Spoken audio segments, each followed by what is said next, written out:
the Lord, everybody. It is indeed a great pleasure to be amongst a wonderful people, and let us all, or not without investing any moment, let us quickly go in today's word and let us allow the Holy Ghost to lead us. For that, let us all welcome Him today in a new way this evening. आज आपण पवित्र आत्म्याचं स्वागत आपल्यामध्ये करूया, जेणेकरून पवित्र आत्मा आपल्याला वचनातून चालवेल. आमेन. आपण प्रार्थना करूया.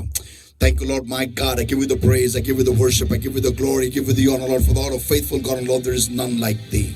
And blessed Holy Spirit of God, Lord, welcome, Lord, my God, thou art welcome in a new way today in our lives, today this evening. You take charge and lead us, O Lord, and I come against every yoke of darkness, attacking all your people, Lord, and destroying the concept of the fire of the Holy Ghost, in the name of the Lord Jesus Christ of Nazareth, the Lord, and I set the people free in Jesus' mighty name.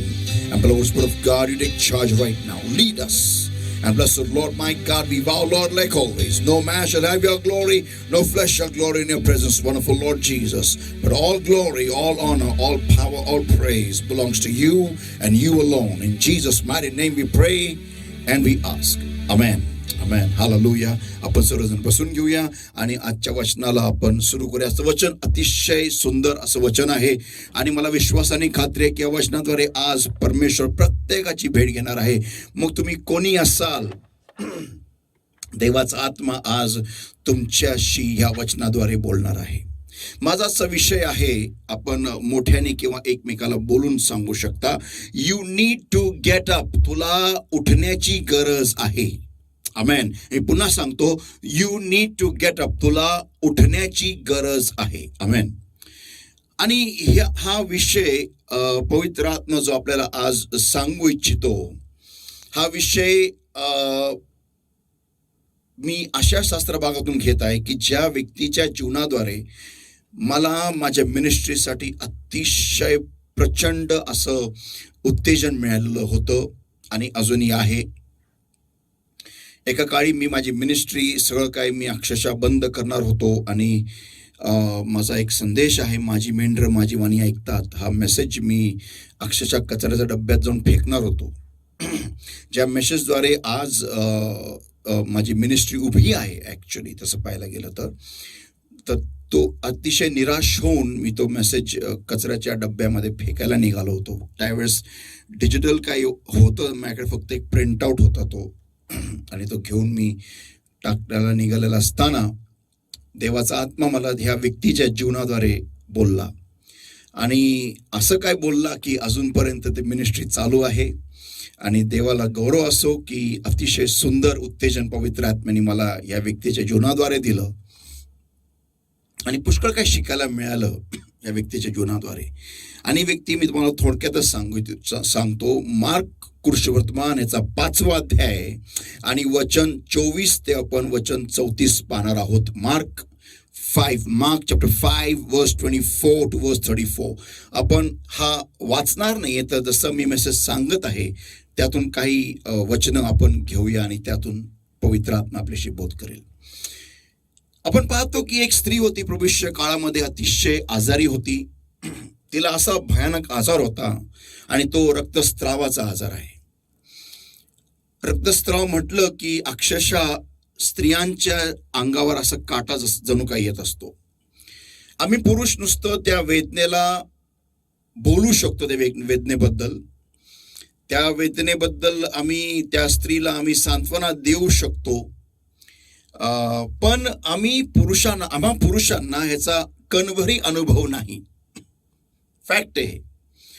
स्त्रियांना त्या दिवसांमध्ये काय काय होतं, त्यांच्या शरीरामध्ये काय काय वेदना होतात, कुठे कुठे होतात, हे आम्हाला कधीच कळू शकणार नाही जोपर्यंत म्हणजे आम्ही स्त्री होत नाही. स्त्री होणं आता शक्य नाही आहे, but what ever it is, फार म्हणजे किचकट आहे. मी अक्षरशः अनेकदा पुष्कळदा मी स्त्रियांच्या मुखातून ऐकलेलं आहे की पास्टर प्रार्थना करा की ह्या वेदना कमी व्हाव्या का, काय पण एक्सवायझेड असेल. पण किती प्रार्थना जरी केली पण हे एक नैसर्गिक देवाने लावलेलं एक रुटीन म्हणू शकतो आपण, जे तुमच्या वूमला क्लेन्स करतं, फ्रेश करतं. म्हणजे जे रक्त जे आहे ते क्लीन ब्लड फ्लो होतो आणि it's very vital, it's far महत्त्वाचं घटक आहे तो एका स्त्रीमध्ये आणि लेकरं जन्मास आणण्याच्या प्रक्रियेसाठी लागणार. आता ह्या स्त्रीला हा आजार झाला जेव्हा एखादा त्रास, एखादं महिन्याला येणारी घटना जर का ती कायमस्वरूपी राहते, तर ते घटना नसून मग ती आजार बनते आणि ह्या स्त्रीला तो आजार झाला. आपण पाहतो की ही स्त्री अनेक वैद्यांकडे गेली. पुष्कळ वैद्य ह्या स्त्रीनी पायाखाली, म्हणजे तिने अतिशय पुष्कळ वैद्यांकडे तिने चक्रा मारल्या असेल. अनेक वैद्य तिला नंतरच्या काळात ज्यावेळेस तिला तिच्या बिछाण्यातून उठता येत नसेल तर त्यावेळेस अनेक वैद्य तिच्या घरी आले असतील तिला तपासायला, किंवा मला नाही माहिती त्यांनी काय कसे तिला तपासला असणार. पण बायबल हे सांगतं की तिला हा रक्तस्राव, हा आजार तिला 12 वर्ष होता आणि 12 वर्ष हा आजार असताना या आजाराने तिला पूर्णपणे होरपळून काढलं होतं. तिला पूर्णपणे, अक्षरशः पूर्णपणे असं मी म्हणेल की तिला तिच्या अंतःकरणाच्या, तिच्या मनाच्या चिंधड्या झाल्या असतील. कारण ज्यावेळेस एखादा आजार जात नाही, मला समजू शकतं जर का एक आजार 6 महिने आहे, 3 महिने आहे, 2 आठवडे आहे, 1 वर्ष आहे, जसं कालावधी वाढायला लागती तसं मनुष्य त्या आजाराबरोबर तडजोड करू लागतो. बायबल सांगतं येशू ख्रिस्त ज्यावेळेस बेथसेदा नावाच्या एका तळाकडे आला होता आणि त्यावेळेस त्यांनी एका माणसाला पाहिलं जो तिथं फार काळ त्या अवस्थेत होता. अतिशय फार काळ तो त्या अवस्थेत पडलेला असताना येशूनी पाहिलं आणि जाणलं. संतो, ज्यावेळेस एखादा आजार एखाद्या माणसाच्या जीवनामध्ये फार काळ राहायला लागतो, त्यावेळेस त्या माणसाचं जीवन पूर्णपणे बदलून जातं. तो मग नॉर्मल मनुष्य म्हणून राहत नाही. त्याच्या जीवनामध्ये अनेक गोष्टी होऊ लागतात, ज्या गोष्टी अबनॉर्मल आहेत, विचित्र आहेत. तो काहीतरी विचित्र विचार करायला लागतो, त्यामुळे काहीतरी विचित्र बोलायला लागतो, त्यामुळे काहीतरी विचित्र प्रकार तो करायला लागतो. आणि जेणेकरून मेन म्हणजे निराशा त्याच्या अंतःकरणामध्ये येत असते. निराशा. संतो, ज्यावेळेस व्यक्तीच्या जीवनामध्ये निराशा येते त्यावेळेस त्या व्यक्तीला त्या परिस्थितीतून बाहेर काढणं अतिशय मुश्किल होत असतं. कोणतेही औषध कार्य करत नाही, कोणतेही उपचार कार्य करत नाही, कितीही श्रेष्ठ वैद्य घेऊन या तरी पण ती व्यक्ती बरी होत नसते. संतो, या स्त्रीच्या जीवनामध्ये आपण असंच होताना पाहतो. 12 वर्ष रक्तस्राव आहे, 12 वर्ष आहे. आणि या रक्तस्राव होत असताना बायबल सांगतं वचन 26 मध्ये, and I suffered many things of many physicians. तिने अनेक वैद्यांच्या हातून तिच्यावरती उपचार करण्याचे प्रक्रिया, तिने त्याचं भरपूर त्रास सहन केला होता. म्हणजे विचार करायची गोष्ट आहे, आजार त्रास देतो तो वेगळा, पण त्याच्याहून भयानक आहे की ज्यावेळेस उपचार सुरू होतो तो त्रास होतो तो वेगळा. मला अजूनही आठवतं ज्यावेळेस माझी लिगामेंट राईट गुडघ्याची ज्यावेळेस फाटली होती आणि माझा गुडघा त्या सॉकेटमधून बाहेर निघत होता, एक ॲक्सिडेंट झालं होतं माझं. त्यावेळेस मला डॉक्टरने सांगितलं की तुला स्कॅफोल्डिंग लावायला लागणार आहे. तर ते स्कॅफोल्डिंग म्हणजे तुला तिथं ड्रिलिंग करून काय ना काहीतरी करून तुला आम्ही एक स्कॅफोल्डिंग बांधू जेणेकरून तुझा पाय सरळ राहील. मी बोललो, बाबांनो तुम्ही मला काही लावू नका, मला ना प्लास्टर लावा ना काही लावू नका, कारण मला ज्यांनी बनवलेलं आहे त्याच निर्मात्याकडे मी जायला तयार आहे आणि तोच निर्माता मला नीट करू शकतो, कोणताही डॉक्टर नीट करू शकत नाही. माझा विश्वास माझ्या प्रभूवरती जास्ती आहे डॉक्टरांच्या उपचारांपेक्षाही. म्हणून मी सांगून ठेवलेलं आहे, मला मेल्यानंतर डॉक्टरकडे घेऊन जा. येस, कारण मला अजिबात गरजच नाही हो. ज्यांनी मला मॅन्युफॅक्चर केलेलं आहे. जेव्हा एका आपल्या घड्याळामध्ये फॉल्ट होतो आपण काय मोच्याकडे घेऊन जातो का? नाही. ज्या कंपनीचा माल आहे त्याच कंपनीकडे घेऊन जातो की नाही? आमेन. म्हणून माझा असा वैयक्तिक विश्वास आहे. म्हणून सांगतो हो, या स्त्रीनी अनेक वैद्यांकडून त्यांचे उपचार देखील, त्या उपचारांचा जो त्रास तिला होत असे त्याचं पण तिने सहन केलं आणि त्या त्रासातून तू गेलेली आहे ती बाई. ही स्त्री कोण आहे मला माहिती नाही, तिचं नाव लिहिलेलं नाहीये, पण ही स्त्री एकदम कमालीची बाई आहे. आणि संतो हे सांगतं की तिने मग सगळा पैसा जो होता व नव्हता, मराठीमध्ये लिहिलेला आहे, जो होता व नव्हता, होता म्हणजे तिचे सगळे सेव्हिंग्स जे काय असते तिच्याकडे, तिचे उत्पन्न असेल काय असेल, तिने ते सगळं खर्च केलं. आणि जे नव्हतं म्हणजे काय, तिने कर्ज पण घेतलं, होतं नव्हतं, तिने कर्ज पण घेतलं आणि कर्जबाजारी झाली. स्वतःला नीट करण्यासाठी तिने अतिशय अतोनात प्रयत्न केलेला आहे. संतो, हे मला माहिती नाही की या स्त्रीला नवरा होता का, लेकरं होते का नाही, की एकटीच होती का अनमॅरिड होती, काही माहिती नाही आपल्याला. या स्त्रीबद्दल तिथं उल्लेख काहीच दिलेला नाही, नथिंग. फक्त एकाच पॉइंटवरती फोकस आहे, त्या स्त्रीचा झालेला आजार, तिने केलेले उपचार, अनेक वैद्यांकडून सोसलेले त्रास आणि तिचे संपलेले पैसे, आणि ती तरीही बरी होत नाही. अशा परिस्थितीतून जात आहे ही स्त्री. संतो, आज आपल्या जीवनामध्ये अशी काही परिस्थिती आहे का की जी आपण अनेक वर्षांपासून, नीट ऐका, अनेक वर्षांपासून त्या परिस्थितीला लढा देत आहोत? काय मला नाही माहिती, काहीतरी असू शकतं. कदाचित कोणाचं लग्न अतिशय मोठ्या वादळामध्ये असेल, लोकांसमोर तुम्ही दोघही जण, नवरा बायको जे आहे, तुम्ही लोकांसमोर एक छान एक फार सुंदर चित्र तुम्ही दाखवत असाल समाजामध्ये, पाळक साहेबांसमोर, चर्चमधल्या लोकांसमोर, फार हसून खेळून तुम्ही असे स्माइल देत असाल.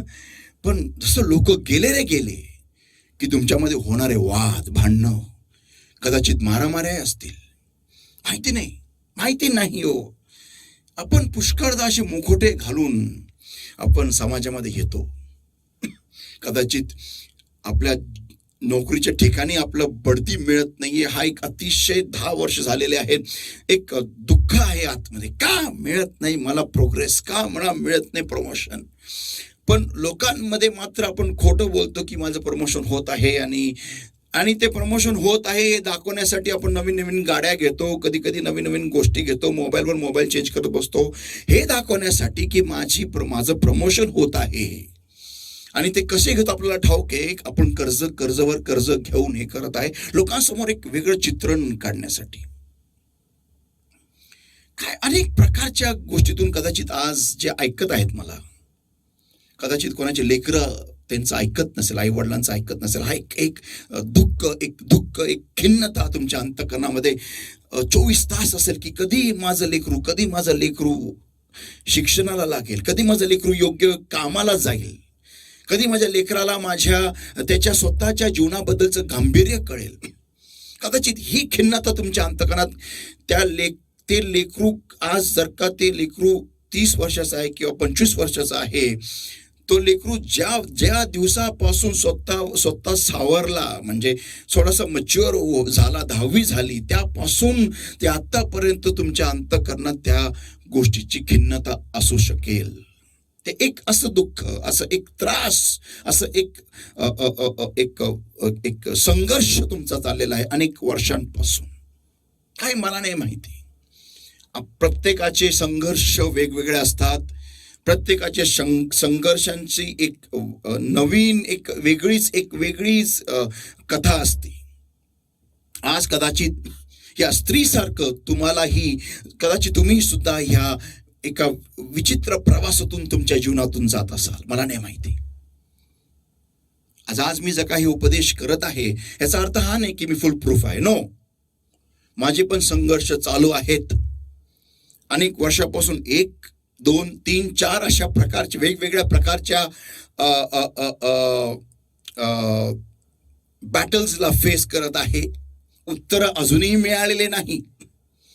प्रश्न आहे, कधी प्रश्न पडतात की काय मी जायच्या, पृथ्वी सोडायच्या आधी तरी मला उत्तर मिळतील की नाही. कधी प्रश्न पडतो, पावलासारखं विचारावं, परमेश्वरा 3दा फक्त मला याचं उत्तर दे. समोरून काय उत्तर येतं माहिती नाही. संतो, मी परत सांगतो, नेहमी बोलत असतो, जीवन अतिशय विचित्र आहे आणि कोणाचंही जीवन असं स्मूथ नाही हो. किती असं वाटतं एकदम क्लीन असावं आपलं जीवन, क्लीन. पण ज्यावेळेस आपण बायबल वाचतो, right from the time of from आदमाच्या वेळेपासून ज्या कोणाला देवाने निवडलेला आहे, जेव्हा त्याच्यावरती स्पॉटलाइट येतो, वचनाचा आपण वाचतो. आदाम असू द्या, अब्राम असू द्या, मोशे असू द्या, यहोशुआ असू द्या, दावीद असू द्या, शल्मोन असू द्या, कोणी देवाने जो निवडलेला व्यक्ती आहे त्याचं ग्राफ कधी पण लाईफचा सरळ वरती जाणारा नसतो. तुम्ही बघा बायबल. अहो जगातला सगळ्यात पहिला मर्डर हा एका अभिषिक्ताच्या कुटुंबात झाला. आता याच्या पुढे काय बोलायचंय? योब पण आपण धरू, आपण योबाला पण जर आपण पकडलं तर योबाचा पण ग्राफ कसा होता विचित्र.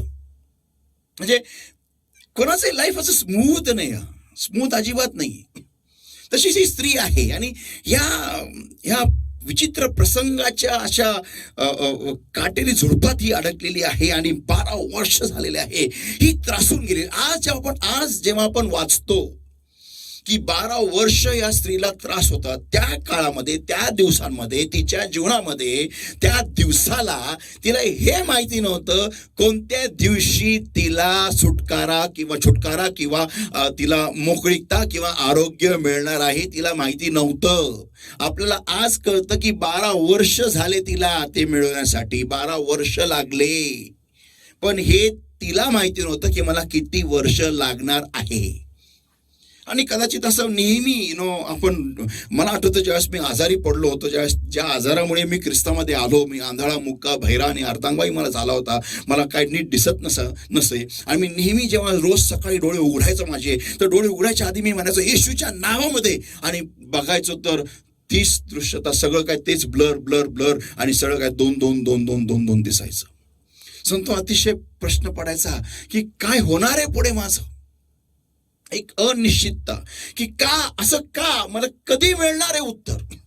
आणि अशाच प्रकारच्या वादळामध्ये असताना या स्त्रीच्या मनामध्ये प्रश्न पडले असतील की मला माझं आरोग्य कधी मिळणार. पण पहा, आपण एक अतिशय सुंदर अशी एक घटना आपण पाहतो इथं घडताना, आणि ते म्हणजे येशू ख्रिस्त हा तिच्या काळामध्ये, तिच्या आजाराच्या प्रसंगाच्या काळामध्ये इस्रायल राष्ट्रामध्ये होता. आमेन.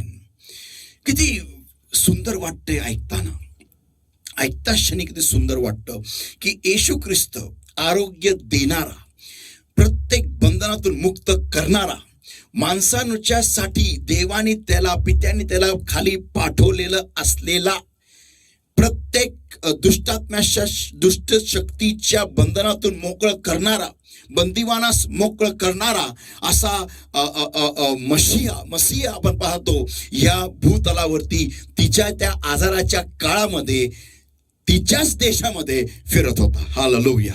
Come on, let us all give the Lord a mighty hand of praise, everybody. Come on. Amen. संतो, ज्यावेळेस येशू ख्रिस्ताची गोष्ट येते त्यावेळेस माहोलच पूर्ण बदलून जातो, त्यावेळेस वातावरण एकदम फ्रेश होऊन जातं. आमेन. कारण येशू म्हणजे आशा, येशू म्हणजे फक्त निव्वळ आशा नाही, तर येशू म्हणजे विजयाची गॅरंटी.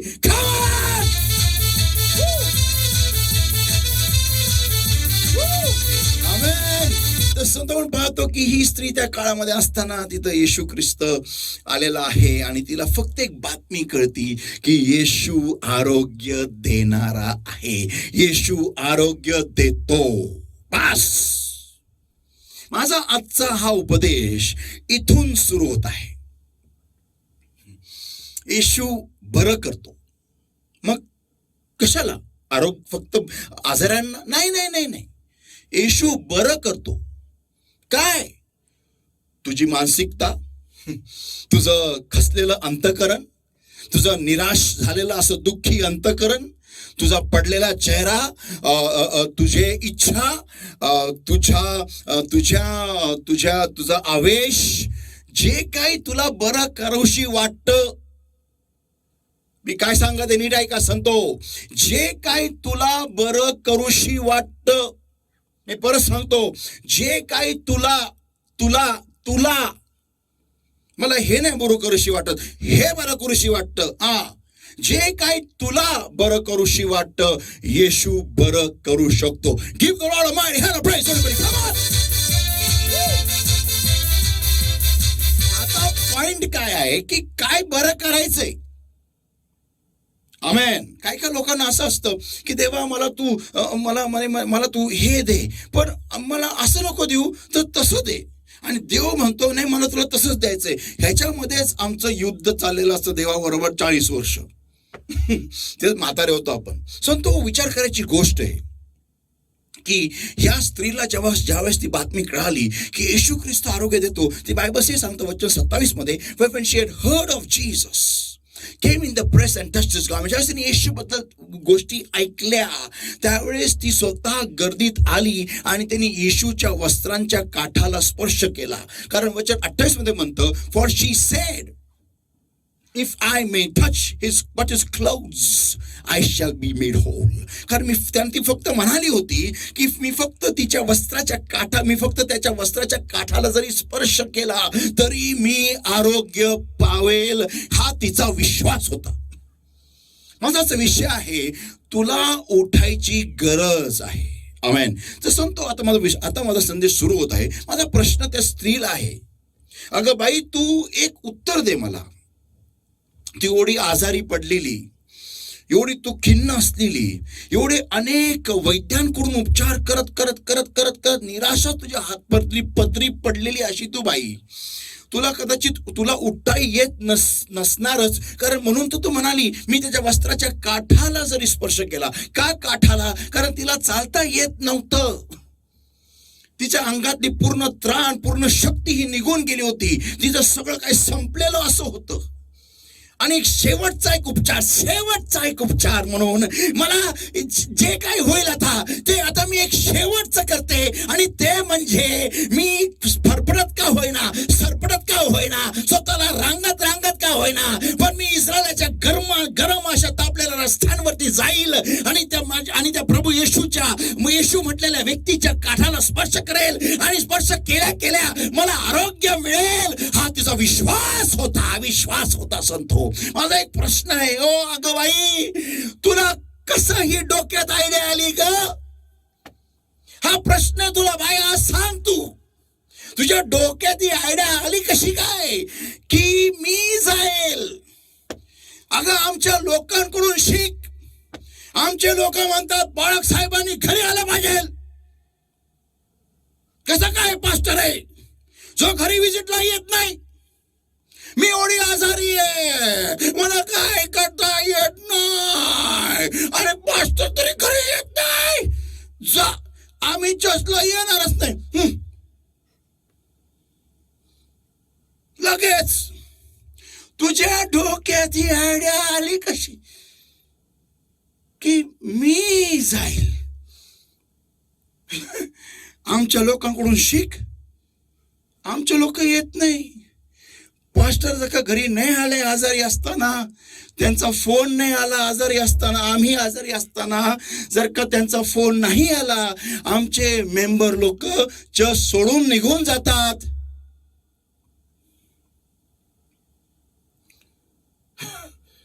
तुला ही आयडिया आली कशी ते सांग. की तू एवढ्या त्रासात असताना 12 वर्ष रक्तस्राव, 12 वर्ष कशातून तू गेली असणार? काय तुझ्या जीवनामध्ये घडामोडी घडलेल्या असणार. कदाचित तुझा नवरा असेल आणि तोही तुला सोडून निघून गेला असेल. तुझे लेकरही सुद्धा असतील. काय माहिती तू कोण होती तू की तुला सगळे सोडून निघून गेले असतील. कदाचित तू पैसेवाली असणार का म्हणून तर तुला लोकांनी कर्ज दिले.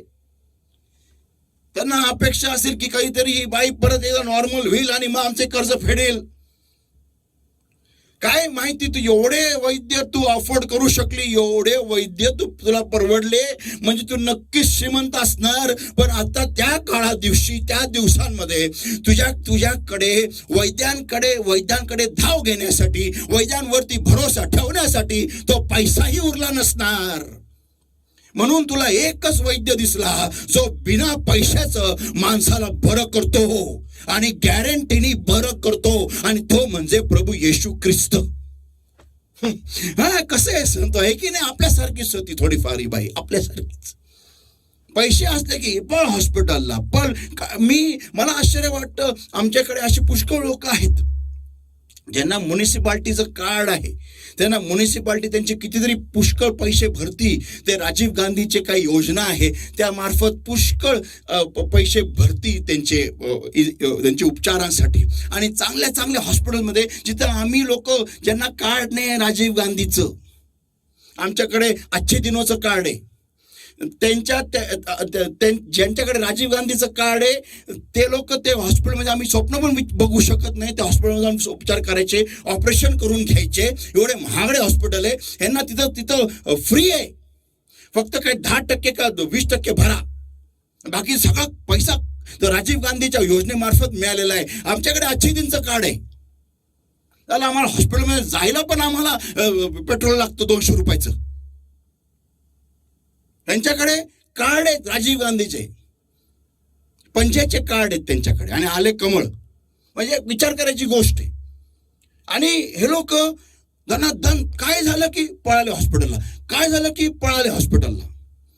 जोपर्यंत मदत आहे, पैसा मिळतोय, मेडिक्लेम पॉलिसी आहे म्हणून धनाधन पळा पळा पळा पळा, इकडं हा बिरला चिरला फिरला, इथं गेला तिथं गेला, एक हॉस्पिटल सगळीकडे. आणि जेव्हा असा विचित्र आजार होतो, HIV का असं काहीतरी भयानक होतो की जो कोणताही हॉस्पिटल नीट करू शकत नाही, डॉक्टर नीट करू शकत नाही, यश यश, मग बरोबर यश वाटतो. पण जोपर्यंत डॉक्टरकडे काहीतरी होऊ शकतं, लगेच पळा पळा पळा. काय झालं, थोडं जरी थरकाप आला, पळा डॉक्टरकडे. थोडं जरी डोळे मिसकवताना काही त्रास झाला, पळा डॉक्टरकडे. डोळा लगेच डॉक्टर म्हणतो तुम्हाला डोळा मेरे को दे दे. म्हणजे काय, पण हा विचार नाही करणार, अरे तुला बनवलं कोण आहे राजा, तुला बनवणारा कोण, आणि रिपेअर करायला कोणाकडे चालला. मी डॉक्टरांच्या विरोधात नाही, मला डॉक्टर लोक फार आवडतात. मी नर्सेसच्या विरोधात नाही, मला नर्सेस फार आवडतात, ते फार चांगली सेवा करतात हो. पण काय, माझा वैयक्तिक असा विश्वास आहे की ज्या कंपनीत माल आपण ज्या कंपनीचा घेतला त्यालाच आपण त्याच कंपनीतलं सर्व्हिसिंगला जायचं ना. आमेन. हा, आता बघा माझ्याकडे हा मॅक आहे, आता मी याला HP कडे घेऊन जाऊ का रिपेअरिंगला, का विप्रोकडे आपलं त्या काय डेलकडे घेऊन जाऊ का, नाही. आता कोणत्या कंपनीचा आहे, ऍपल, मी पायनॅपलकडे घेऊन जाऊ का याला, नाही चालणार. याला ऍपलकडेच घेऊन जावं लागेल ना मला. बरेच जण खाल्लेलं असेल ते ऍपल, पण त्याच्याकडे जावं लागेल का, कारण त्यांच्या कंपनीचं आहे.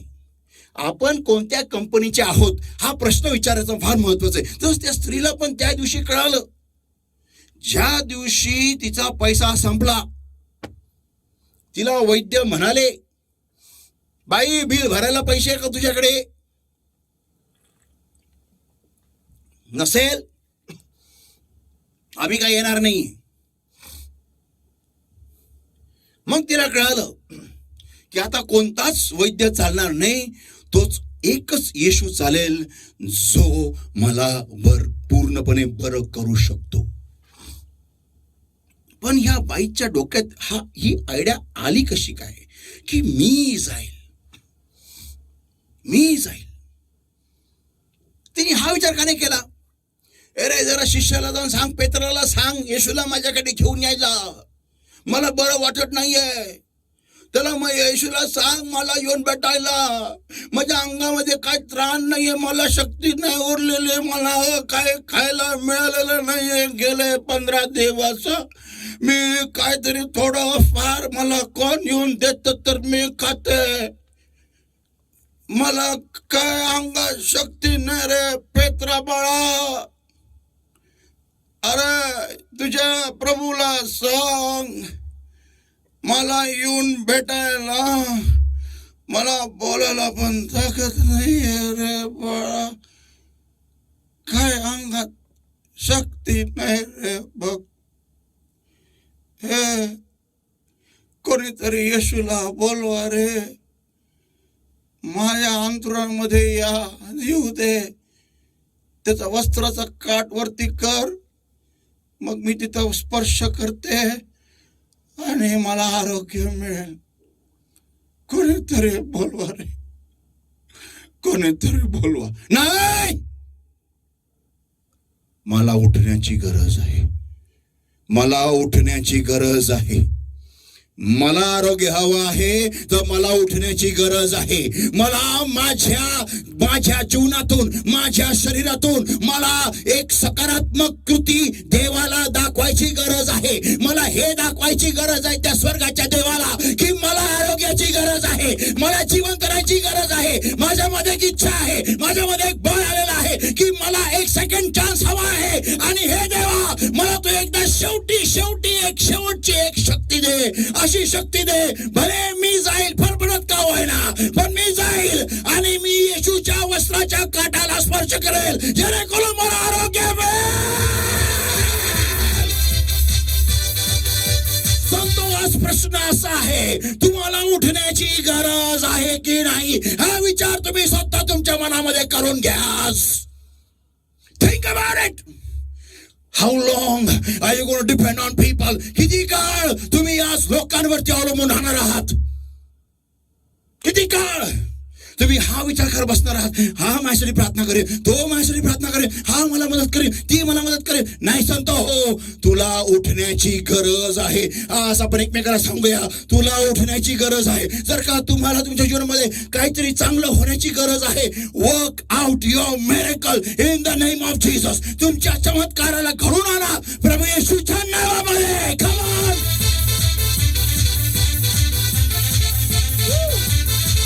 Saints of God, am I talking to somebody on the other part of the glass there? संतो, नीट ऐका, नीट समजून घ्या. आज का तुमच्यामध्ये काहीतरी भांडण होत असेल कुटुंबामध्ये, तर जरा शांत व्हा आणि हे लक्षात ठेवून घ्या, कोणतीही प्रार्थना तुमचे भांडणं बंद करू शकत नाही. तुमच्या विश्वासाची प्रार्थना, आणि विश्वास जर का असेल तर कृती महत्वाची आहे. प्रभू म्हणतो, जर का तू वेदीकडे आलेला आहे आणि तुला असं कळलं भावाच्या मनात तुझ्याबद्दल काहीतरी वाईट आहे, तर तुझं अर्पण तिथंच ठेव, तुझं अर्पण तिथंच ठेव आणि ह्याने म्हणाला प्रार्थना कर. नाही, जा आणि तुझ्या भावाच बरोबर तू क्लिअर हो. हे प्रभूची आज्ञा आहे. संत हो, चमत्कार होतो प्रार्थनेने, पण मला विश्वास जर का असेल तर कृती पण तेवढीच महत्वाची आहे. या स्त्रीने आपलं अंथरूण सोडलं, ती स्वतः उठली. मला ज्यावेळेस मी तो मेसेज फेकायला निघालो होतो, त्यावेळेस देवाच्या आत्म्याने मला हेच सांगितलं, अरे जर का एक स्त्री जी 12 वर्ष रक्तस्रावाने पीडित आहे, जर का ही स्त्री जर का हे करू शकते, मग तुला पण करता येतं. आणि त्यावेळेस मला हे कळून चुकलं की नाही, जर का एक एवढी आजारी स्त्री जर का हे करू शकते, तर मी तर नक्कीच करू शकतो. हालेलुया. संतो, लक्षात ठेवा, आज तुमच्या समोर किती मोठं डोंगर असू द्या, किती मोठं अशक्याची परिस्थिती असू द्या, वचन सांगतो, प्रभू सांगतो, पवित्र आत्मा सांगतो, जर बाबलाला बलाने नव्हे, पराक्रमाने नव्हे, तर देवाच्या आत्म्याद्वारे कार्य सिद्धित होत असतात. आमेन. पण तिथं एक दावीद लागतो त्या गोफणेला फिरवायला, तिथे एक यहोशुआ लागतो त्या भिंती भोवती फिरायला, तिथे एक मोशे लागतो त्या तांबड्या समुद्रासमोर काठी आपटायला, इथं एक शद्रक मेशक अबेदनेगो लागतो त्या भट्टीत जळत्या भट्टीतून पार जायला, इथं एक डॅनियल लागतो सिंहाच्या गुहेमध्ये खाली उतरायला. संतो, आज तुम्हाला तुमच्या अंथरुणातून, मग कोणतंही ते अंथरुण असू द्या, तुमच्या परिस्थितीचं कोणतंही अंथरुण असू द्या, जे तुम्हाला खाली धरून ठेवत आहे, जे तुम्हाला पुढे जाऊ देत नाहीये, तुमच्या जीवनामध्ये जे देवाची योजना आहे, जे देवाचं विजन आहे, जी देवाची प्लॅन आहे, ते पूर्ण करण्यापासून तुम्हाला अडवून ठेवलेलं आहे. संतो, आज तुम्हाला तिथून उठण्याची गरज आहे. You need to get up from that location. Hallelujah. Let us all pray, everybody. आपण प्रार्थना करूया. Thank you, Lord, my God. I give you the praise. I give you the worship. I give you the glory. I give you the honor, Lord. For thou art a faithful God, and Lord, there is none like thee. Thank you, Jesus. Thank you, Jesus. Thank you, Jesus. Blessed Lord, my God. I give you the praise for thou art a faithful God, Lord. And that, Lord, my God, you are so awesome. You are so wonderful that you give everyone a chance every time. It may be the first or the second. Many of us have got even a third, a fourth chance, Lord. And blessed Lord my God, today people have heard today's word, Lord my God, and I believe you have spoken to their hearts, rhema for their lives, Lord. And blessed Lord, I come against every spirit of discouragement. God, in Jesus' mighty name. And beloved Lord, I set your people free in Jesus' mighty name. I command every sickness, every infirmity, every disease, get out! God, in Jesus' mighty name right now. In Jesus' name now. In Jesus' mighty name now. In Jesus' mighty name right now. Get out! Oh Lord my God, I set the people free in Jesus' mighty name. In Jesus' mighty name. Touch, Lord. Just touch, just breathe afresh and change these lives, Lord. Transform these lives, Lord my God. ज्या लोकांना हात हलवता येत नसेल, काही जे करता येत नसेल ते करू लागा. कृती करा. जे तुम्हाला काही त्रास असेल, पोटात दुखत असेल तर त्या भागावरती हात ठेवून प्रार्थना करा. देवा धन्यवाद, तो आरोग्य दिलेलं आहे. आणि त्या भागाला प्रभू येशूच्या नावामध्ये आरोग्य घोषित करा. तुम्हाला उठता येत नसेल तर उठायला सुरुवात करा. तुम्हाला चालता येत नसेल चालायला सुरुवात करा. तुम्हाला जे करता येत नाही, तुम्हाला श्वास घेता येत नाही तर श्वास घ्यायला सुरुवात करा नीट. आता ह्या क्षणाला तुम्हाला जे काही करता येत नाही, तुम्हाला तिथून उठण्याची गरज आहे. त्या घरात राहू नका. जे घर म्हणतं तू इथं झोपून राहा, नाही, तुम्हाला तिथून उठायची गरज आहे आणि बाहेर निघायची गरज आहे. Hallelujah. But oh Lord my God, just touch. Change. Just meet with the people in a new way, Lord my God. Just meet with the people, Lord my God. Help your people, Lord my God, to go to the next level, Lord. Just breathe afresh. Just breathe afresh. Just breathe afresh. Just breathe afresh. Just breathe afresh. Just breathe afresh. Change their life, Lord. Give them a new vision, a new plan, a new dimension, Lord my God. Help the people, Lord my God, to step out of the house of bondage. Help your people, Lord. Touch.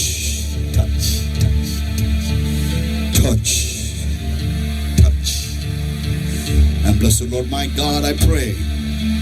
Help the people, Lord, to bring forth 100-fold according to today's word, Lord. Thank you, Jesus, for this time. Thank you, Lord my God, for speaking your rhema for your people, Lord. In Jesus' mighty name, we pray and we ask. Amen. Hallelujah. Praise the Lord everybody. आणि खरोखर प्रभू, मला विश्वास आहे प्रभूने तुमची भेट घेतलेली आहे आणि आजचं वचन तुमच्यासाठी जिवंत असं आलेलं आहे आणि अनेकांना मला विश्वास आहे उत्तेजन मिळालेलं आहे आणि मला विश्वास आहे की तुम्हाला उठण्याची गरज आहे. हे वचन तुम्हाला उठायला मदत करत आहे. God bless you. Love you all. See you again next weak.